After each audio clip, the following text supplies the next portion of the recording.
اللہ رب العزت جب اپنے بندے کے کسی کام سے راضی ہوتا ہے اور بارش کا ایک قطرہ بھی اگر گر جائے تو اس کے معنی کہ وہ اپنے بندے سے وہ راضی ہے. تو میرا رب کبھی بھی اپنے بندے کی بھلائی کے علاوہ کچھ نہیں چاہتا. اس کے عوض میں اگر وہ کچھ چاہتا ہے وہ ارشاد فرماتا ہے کہ میں نے تم کو زمین اور آسمان دیے, میں نے تم پر کوئی احسان نہیں کیا. میں نے تم کو ہوا اور پانی دیا, میں نے تم پر کوئی احسان نہیں کیا.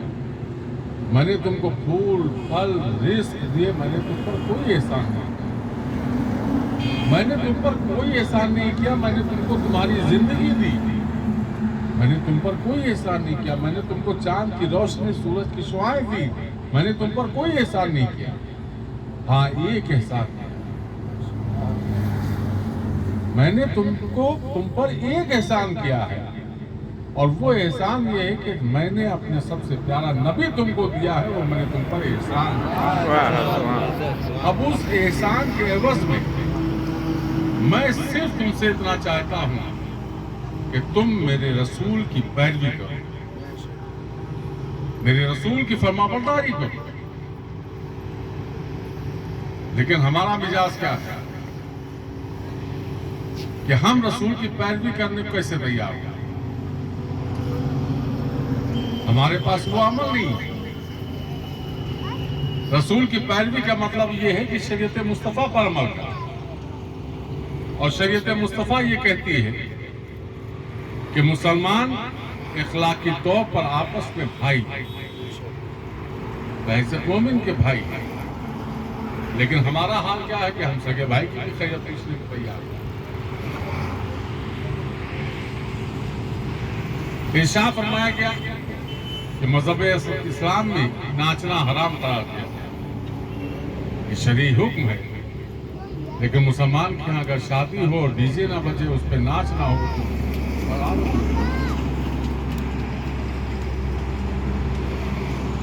یہ ہمارے عمل ہے, اور اس عمل کے ساتھ ہم چاہتے ہیں کہ ہمارا رب ہم سے راضی ہو. ہم احسان کہاں پائے؟ ہم تو احسان سے کوسوں دور چلے گئے رب. ہمارا عمل یہ ہونا چاہیے کہ ہم شراب مذہب اسلام میں حرام ہے, ہم اس سے کوسوں دور رہے. چند مسلمان آپ کو مل جائیں گے شراب پیتے ہوئے نظر آئیں گے, اور اس کے بعد ہم کہتے ہیں کہ ہم مسلمان ہیں, ہم نبی کی امتی ہیں, اور شکوہ کریں گے اپنے رب سے کہ ہمارے اوپر یہ پریشانی آئی ہے, ہم اس پریشانیوں میں گرفتار ہیں. کیسے کام چلے گا؟ ہم کو اپنے آپ کو بدلنا ہوگا. ہمارے لیے اللہ نے جو خوبصورت زندگی ہم کو عطا فرمائی ہے, اور اس خوبصورت زندگی میں اس احسان کا ہم کو اگر بدلہ اتارنا ہے تو ہم اپنے رسول کی پیروی کریں, شریعت مصطفیٰ کی پابندی کریں, تمام ان حرام کاموں سے توبہ کریں جو شریعت میں منع فرمایا گیا, سنت مصطفیٰ کو اپنی زندگی میں شامل کریں. میرے آقا سرکار دو عالم صلی اللہ علیہ وسلم کی ہر ایک سنت حکمت بھی ہے, اور ہمارے نامہ اعمال میں نیکیوں میں اضافہ بھی ہے. اللہ کے رسول ارشاد فرماتے ہیں کہ تم کو پیاس لگی ہے, پانی پیو تو 3 بار. ہم کو پیاس لگتی ہے اور بیٹھ کے پانی پیو. ہم کو پیاس لگی, ہم نے اٹھایا, گٹ گٹ گٹ گٹ گٹ پی گیا, تو ہمارے جسم کی پیاس تو بجھ گئی, لیکن ہماری روحی غذا پیاسی رہ گئی, اسی پیاس کی شدت میں رہ گئی. اب یہ تو ہوگی شریعت کی بات, سنت کی بات. اب ڈاکٹر کیا کہتا ہے کہ اگر آپ نے 1 گلاس پانی ایک بار میں پیا, ہو سکتا ہے آپ کو پانی کا پھندا لگ جائے اور آپ موت کی وجہ بن جائے. یہ ڈاکٹر کا آپ کسی بھی دنیا کے ڈاکٹر سے پوچھ لو. لیکن ہمارے آقا سرکار دو عالم صلی اللہ علیہ وسلم دنیا کے پہلے ڈاکٹر, دنیا کے پہلے حکیم ہیں. ہر سنت میں حکمت ہے. مثال کے طور پر ہاتھ دھونا ہے, کھانا کھانے سے پہلے ہم نے ہاتھ دھویا, اس کے بعد کپڑے سے پوچھ لیا, وہ سنت سے ہٹ گیا. حکم یہ ہے کہ کھانا کھانے سے پہلے ہاتھ دھو، اس کو پوچھو نہیں، پھر اس کے بعد کھانا کھاؤ، کھانا کھانے کے بعد ہاتھ دھو، اپنے رب کا شکر ادا کرو، اس کے بعد کپڑے سے پوچھو۔ اب ڈاکٹری اصول میں اگر آ جائیے، ڈاکٹر یہ کہتا ہے کہ اگر آپ نے کھانا کھانے سے پہلے ہاتھ دھویا اور اس کے بعد آپ نے کپڑے سے ہاتھ پوچھ لیا تو کپڑے کے جراثیم پھر آپ کے ہاتھ میں آ گئے اور آپ نے اس سے کھانا کھایا، اس جراثیم آپ کے پیٹ کے اندر گئے جو آپ کی بیماری کی وجہ بن گئے۔ سنت اور حکمت دونوں میرے نبی کے سنت۔ نبی ارشاد فرماتے ہیں کہ پڑوسیوں کے حقوق کا خیال کرو۔ صحابہ نے عرض کیا، یا رسول اللہ پڑوس کی حد بتا دیجیے۔ میرے آقا ارشاد فرماتے ہیں کہ 40 گھر آگے، 40 گھر پیچھے، 40 گھر دائیں، 40 گھر بائیں تمہارا پڑوس ہے۔ یعنی بحیثیت نبی کے امتی کی ہماری ذمہ داری بنتی ہے کہ ہم 160 گھروں کے لوگوں کی خیریت پوچھیں، وہ کسی مذہب کا ماننے والا ہو، صرف مسلمان ہی نہیں۔ حالانکہ ہمارا مزاج یہ ہے کہ اگر ہمارا بھائی سگا کمزور ہے اور وہ بھی ہمارے بغل میں آباد ہے تو ہم اس کی خیریت بھی نہیں پوچھنے کی تیار۔ نبی نے یہ نہیں ارشاد فرمایا کہ صرف مسلمان کی خیریت پوچھو، نبی ارشاد فرماتے ہیں پڑوسوں کی خیریت پوچھو۔ اور فائدہ کیا ہے؟ اللہ رب العزت ارشاد فرماتا ہے کہ جس مومن کے جنازے میں 40 مومن سچے دل کے ساتھ اس کی مغفرت کے لیے دعا کرتے ہیں، میں اس کی مغفرت فرما دیتا ہوں۔ اب جب 160 گھر کی آپ خیریت پوچھو گے اور جب دنیا سے آپ رخصت ہو گے تو 160 گھر کے لوگ آپ کے دروازے پر آئیں گے، آپ کے جنازے میں شرکت کریں گے۔ جنازہ کیا ہے؟ مغفرت کی دعا ہی تو ہے۔ اس میں بھی ہماری قوم کا تو کون کون سا دکھ آئے گا، جنازے کی نماز پڑھنے کا بھی شوق نہیں۔ اگر امام آپ کا حافظ و قاری اگر نیت نہ بتائیں تو مسلمانوں کو نیت بھی نہیں معلوم، وہ تو زائد تکبیروں کو بھی نہیں جانتے۔ امام نے کہا اللہ اکبر تو آپ آسمان دیکھنے لگتے۔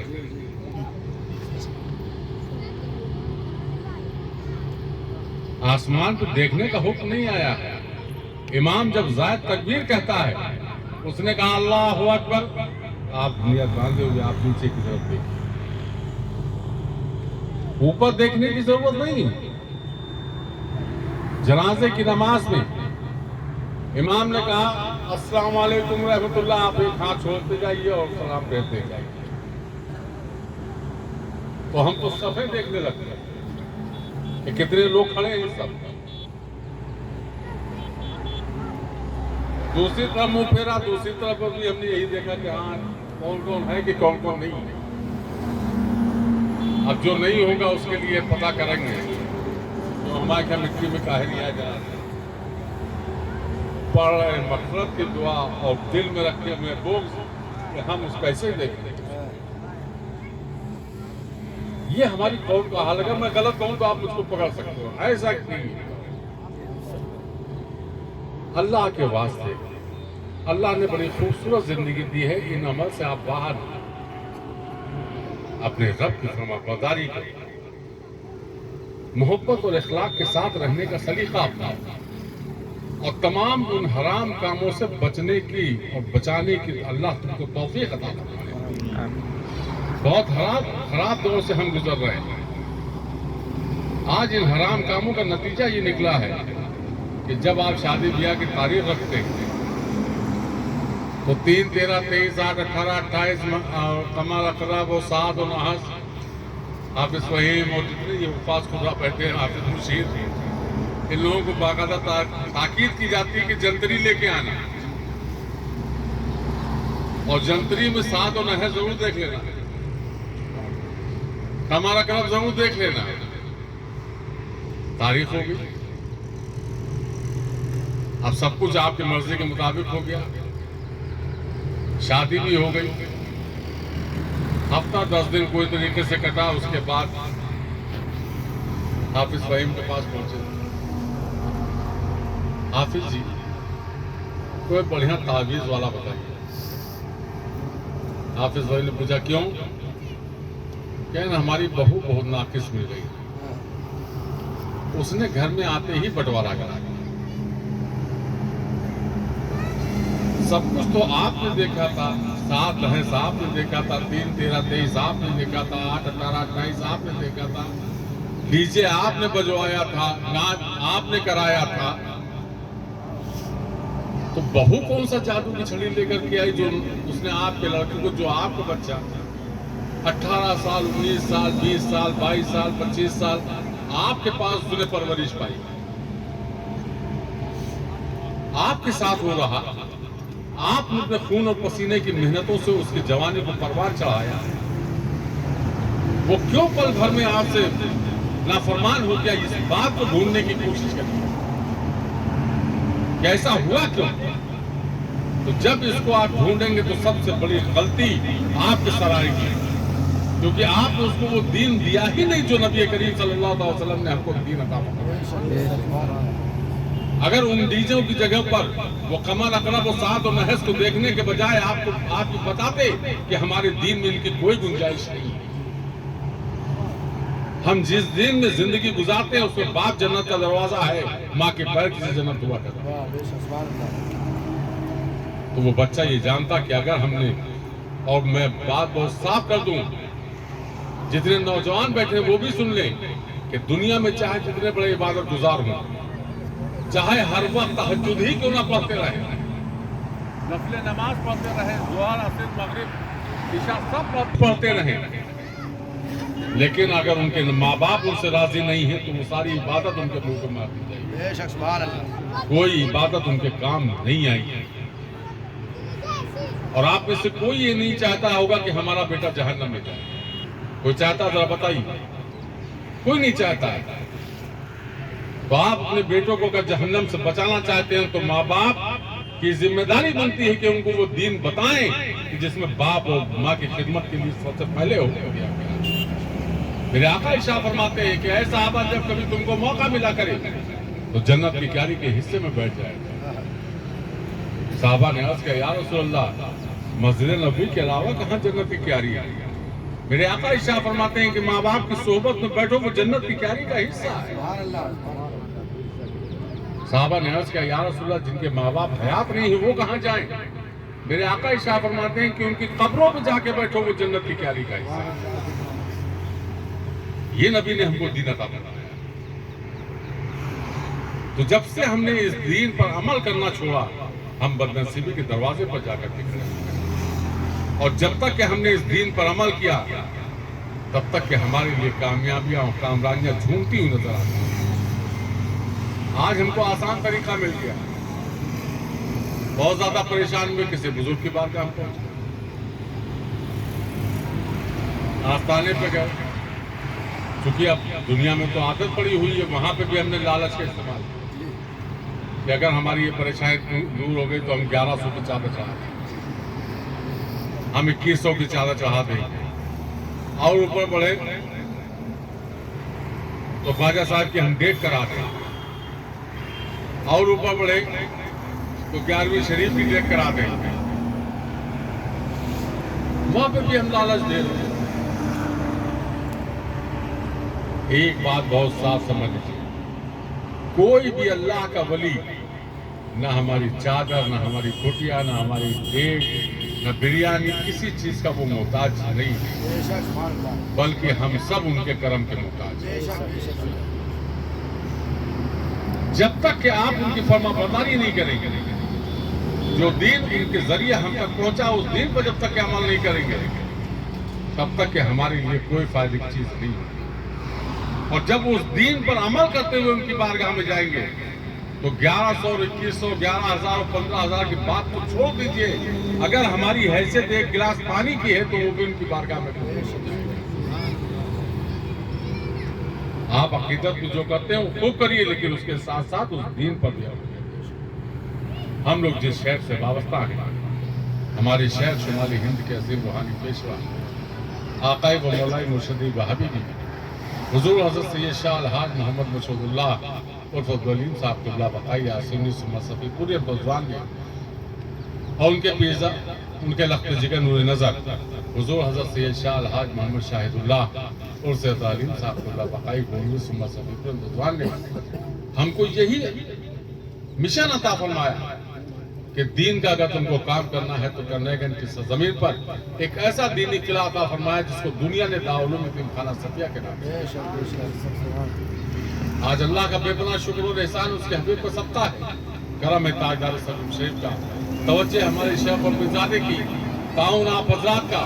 آپ جو بھائی نثار بھائی کو, لطیف بھائی کو اور جملہ جو ذمہ داران ہیں ان کو آپ جو تعاون کرتے ہو, ان کو کوئی کمیشن نہیں ملتا. یہ ممبر رسول ہے, میں صاحب آپ کو واضح کر دینا چاہتا ہوں, ان کو کوئی کمیشن نہیں ملتا. ہاں ان کو کمیشن ملے گا کب؟ جب ان کی آنکھ بند ہوگی تب. اور انشاءاللہ وہی کمیشن ان کے لیے نجات کا ذریعہ بنے گا. اس یقین کے ساتھ یہ ادارے کی خدمت کرتے ہیں. اسی سال دارالعلوم یتیم خانہ صفیہ کا بچہ امریکہ ترابی پڑھانے گیا, ساؤتھ افریقہ ترابی پڑھانے گیا, ماریشس ترابی پڑھانے گیا, سری لنکا ترابی پڑھانے گیا. ابھی 1 اور 2 نومبر کو آپ کے دارالعلوم یتیم خانہ صفیہ کا بچہ دستابندی کا جلسہ ہوا. بھائی نثار اور لطیف بھائی وغیرہ ہمارے گئے تھے. 137 بچوں کے سروں پر حفظ و قرأت کی دستار باندھی. ہندوستان اتنا بڑا ملک ہے, اللہ ماشاءاللہ ہر جگہ دستار بندی کے جلسے ہوتے ہیں, لیکن اتنی بڑی فوج میں, اتنی بڑی تعداد میں فوج تیار ہو کر کے کم نکلتی ہے. 137 بچوں کے سروں پر حفظ و قرأت کی دستار بندی. تو جہاں ان کے گھر والوں کو یہ فخر حاصل تھا کہ آج ہمارے گھر میں ایک حافظ قرآن ہو گیا, وہیں ہم کو بھی یہ فخر حاصل ہے کہ کل یہ بچہ جب بسم اللہ کہیں بھی پڑھے گا تو اس کا اجر ہم کو اور آپ کو ملے گا, اس لیے کہ ہم نے اسے قرآن پڑھنے میں خدمت کی, اس کا اجر ہم کو ملتا رہے. یہ ہمارے حافظ مشیر بیٹھے ہیں جو کرنا ہے اوریا میں منیر اسلام, جو ہمارا مدرسہ میرے پیرزادے نے اس کی بنیاد رکھی تھی, اس کی ذمہ داری کو نبھا رہے ہیں. یہ بھی وہیں کی پروڈکٹ ہے, اسی دارالعلوم یتیم خانہ صفیہ کی سے نکلے.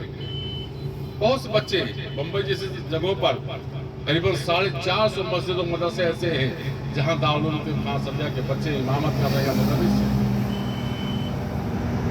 تو وہ کہیں بھی بسم اللہ پڑھیں گے, اس کا اجر ہم کو اور آپ کو ملے گا, اور ہم دین سے آراستہ ہو جائیں گے. اس طریقے سے ہم کو ہمارے شیخ نے یہ دینی قلعہ, دینی کام عطا فرمایا. بزرگوں کی بارگاہوں کی زارو کشی کرنے کی بات آئی تو سب کچھ ہے جس سے مقدس بارگاہ کی زارو کشی عطا فرمائی. وہ مقدس سرزمین جہاں 890 اللہ کے ولی آرام فرمائے, جس کو مدینہ الاولیاء کہا گیا, اولیوں کا گڑھ کہا گیا. ایسے مقدس بارگاہ کی زارو کشی, اور سال میں ایک بار رجب شریف کو اس کے موقع پر چلنے کی دعوت. یہ عرض پاک آقائے بلی نعمت حضرت شاہ عالم سبیل محمدی سے فطرت ہوئی, اور میرے شیخ اس در کی غلامی کے لیے ارشاد فرماتے ہیں کہ نازاں غلامی پر اپنی ہے فخر مجھے اس نسبت پر, تیرے در کی گدائی کافی ہے شاہد. وہ در ہے کہ جہاں پہ بہت سے لوگوں نے مردہ بچوں کو زندگی پاتے ہوئے بھی دیکھا, بے اولادوں کو اولاد پاتے ہوئے بھی دیکھا, بیماروں کو شفا ملتے ہوئے بھی دیکھا. تو جب جو عقیدے کے ساتھ, جس پابندی کے ساتھ جو گیا, وہ خالی دامن گیا اور بھر کے دامن گیا. میں اپنے تاجداروں کی بارگاہوں کی خاک کا ایک ادنا سزرنا ہونے کی حیثیت سے آپ آمیزات کو شکست کی درخواست کرتا ہوں. اس سال انشاءاللہ عرس پاک 13, 14, 15 رجب انگریزی, چونکہ عرس سبھی مشہب کے سارے 30 کے حساب سے, انگریزی تاریخیں 26, 27, 28 جنوری. جو لوگ سبھی مشہب آ سکتے ہیں وہ ضرور تشریف لائیں. یہی چند ضروری باتیں تھیں جو کرنے کے لیے حاضر آیا تھا. چونکہ ٹھنڈ کا موسم ہے اور ابھی مجھ کو مغرب کے بعد میں رات کو بھی پہنچنا ہے. ٹھنڈک میں بہت زیادہ دیر تک بیٹھانے کا کوئی مطلب نہیں. بات تھوڑی ہو لیکن اگر سمجھ میں آ جائے تو آپ کے بیٹھنے کا بھی مقصد حل ہو جائے گا, ہمارے آنے کا. کوشش اس بات کی رہتی ہے کہ اللہ رب العزت ہم سے وہ کام لے جس سے وہ راضی ہو, اس کا رسول راضی. اللہ رب العزت ہم کو اور آپ کو سب کو اپنے حبیب کے صدقے میں اپنے نبی کا سچا فرما بردار, نبی کا سچا امتی بنا دے, اور ہم سے احکامات شریعت پر عمل کرنے کے ہم سب کو توفیق عطا فرمائے, اور تمام برائیوں سے ہم کو بچنے کی توفیق عطا فرمائے. انہی باتوں کے ساتھ میری بات ختم. السلام علیکم.